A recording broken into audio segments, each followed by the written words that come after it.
Hi എല്ലാവർക്കും നമസ്കാരം. ഇന്ന് നമുക്ക് നല്ല മൊരിഞ്ഞ ബ്ലാക്ക് കളറിലുള്ള ഒരു ബീഫ് ഫ്രൈഡ് റെസിപ്പി നോക്കിയാലോ. അപ്പോൾ നമുക്ക് റെസിപ്പിയിലേക്ക് പോകാം. അതിനായിട്ട് ഞാൻ ഇവിടെ ക്ലീൻ ചെയ്ത ബീഫ് എടുത്ത് വെച്ചിട്ടുണ്ട്. അപ്പോൾ ഇന്നൊന്ന് നമുക്ക് മാരിനേറ്റ് ചെയ്തെടുക്കണം. അതിനുവേണ്ടി മുളക് പൊടി, മല്ലിപ്പൊടി, അതുപോലെ മഞ്ഞൾപ്പൊടി, ഉപ്പ്, ഗരം മസാല, പെരുംജീരകം പൊടിച്ച ഇഞ്ചി വെളുത്തുള്ളി പേസ്റ്റ്, ചെറിയ ഉള്ളി, കോക്കനട്ട് വിനീഗർ, അതിൻ്റെ കൂടെ തന്നെ കുറച്ച് പച്ച വെളിച്ചെണ്ണയും കൂടെ ചേർത്ത് കൊടുക്കാം. കോക്കനട്ട് വിനീഗറിന് പകരം സിന്തറ്റിക് വിനീഗർ ചേർക്കാം. ഇത് ചേർത്തില്ലെങ്കിലും പ്രശ്നമൊന്നുമില്ല.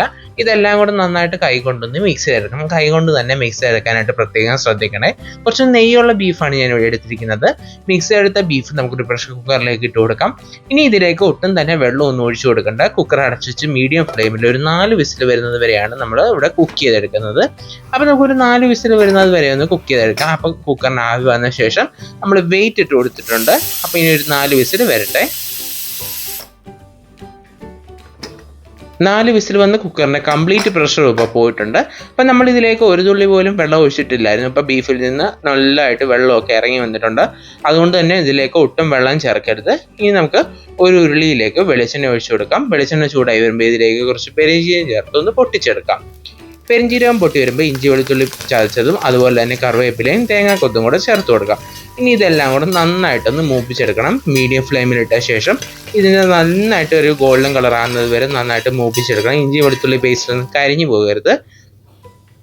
ഇതുപോലെ നന്നായിട്ട് വഴറ്റിയെടുത്ത ശേഷം ഇതിലേക്ക് സ്ലൈസ് ചെയ്തെടുത്തിരിക്കുന്ന സവോള ചേർത്ത് കൊടുക്കാം. ഇതിലേക്ക് വഴറ്റിയെടുക്കാനായിട്ട് കുറച്ച് ഉപ്പോടെ ചേർത്ത് കൊടുത്ത് നന്നായിട്ടൊന്ന് വഴറ്റിയെടുക്കാം. നല്ലൊരു ഗോൾഡൻ കളർ ആകുന്നത് വരെ നമുക്ക് മീഡിയം ടു ലോ ഫ്ലെയിമിലിട്ടിട്ട് നന്നായിട്ട് വഴറ്റിയെടുക്കാം. കരിഞ്ഞു പോകരുത്. അപ്പോൾ ഇതുപോലെ നന്നായിട്ടൊന്ന് വഴറ്റിയെടുത്ത ശേഷം നമുക്കിതിലേക്ക് വേവിച്ച് വെച്ചിരിക്കുന്ന ബീഫ് അതിൻ്റെ സ്റ്റോക്കോട് കൂടി നമുക്കങ്ങ് ചേർത്ത് കൊടുക്കാം. അപ്പോൾ ഇതിലേക്ക് നമ്മൾ ബീഫ് ചേർത്ത് കൊടുത്തിട്ടുണ്ട്. ഇനി ഇതിൻ്റെ വെള്ളമൊക്കെ ഒന്ന് വറ്റി വരണം. അപ്പോൾ നമുക്ക് ഹൈ ഫ്ലെയിമിലിട്ട ശേഷം ഇതുപോലെ മിക്സ് ചെയ്ത് കൊടുത്ത് ഇതിൻ്റെ വെള്ളമൊക്കെ ഒന്ന് വറ്റിച്ചെടുക്കണം. ഇതുപോലെ വെള്ളം വറ്റി വരുമ്പോൾ ഇതിലേക്ക് കുരുമുളക് പൊടിയും ഗരം മസാലയും കൂടെ ചേർത്ത് കൊടുക്കാം. അപ്പോൾ ഇതിലേക്ക് പൊടികൾ ചേർത്ത് കൊടുത്ത ശേഷം ഇതുപോലെ തന്നെ മിക്സ് ചെയ്ത് കൊടുത്ത് മീഡിയം ടു ലോ ഫ്ലെയിമിലിട്ട് നല്ല ബ്ലാക്ക് കളർ ആകുന്നത് വരെ വേണം നമുക്ക് ഈ ബീഫ് ഒന്ന് ഫ്രൈ ചെയ്തെടുക്കണം. അപ്പോൾ കുറച്ച് ടൈം എടുക്കും. ഇതുപോലെ കട്ടിയുള്ള ഉരുളിയോ അല്ലെങ്കിൽ കാസ്റ്റ് അയണിൻ്റെ ചിൻചട്ടിയോ ഒക്കെ എടുക്കുകയാണെങ്കിൽ ഇതുപോലെ പെട്ടെന്ന് തന്നെ കളറൊക്കെ ചേഞ്ച് ആയി വരും.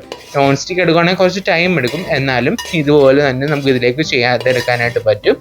ഇതുപോലെ കളർ മാറി വരുന്നതിനനുസരിച്ച് നമുക്ക് ഇതുപോലെ മിക്സ് ചെയ്ത് കൊടുത്തുകൊണ്ട് തന്നെ ഇരിക്കണം. അടുക്കി പിടിക്കരുത്. അടുക്കി പിടിച്ച് കഴിഞ്ഞാൽ ടേസ്റ്റ് മാറാനുള്ള ചാൻസ് ഉണ്ട്. അതുപോലെ തന്നെ ബീഫ് നമ്മളൊരു 80% ആണ് കുക്ക് ചെയ്തെടുത്തിരിക്കുന്നത്. ബാക്കി ഇതിൽ കിടന്ന് തന്നെ ഫ്രൈ ആയി കിട്ടും.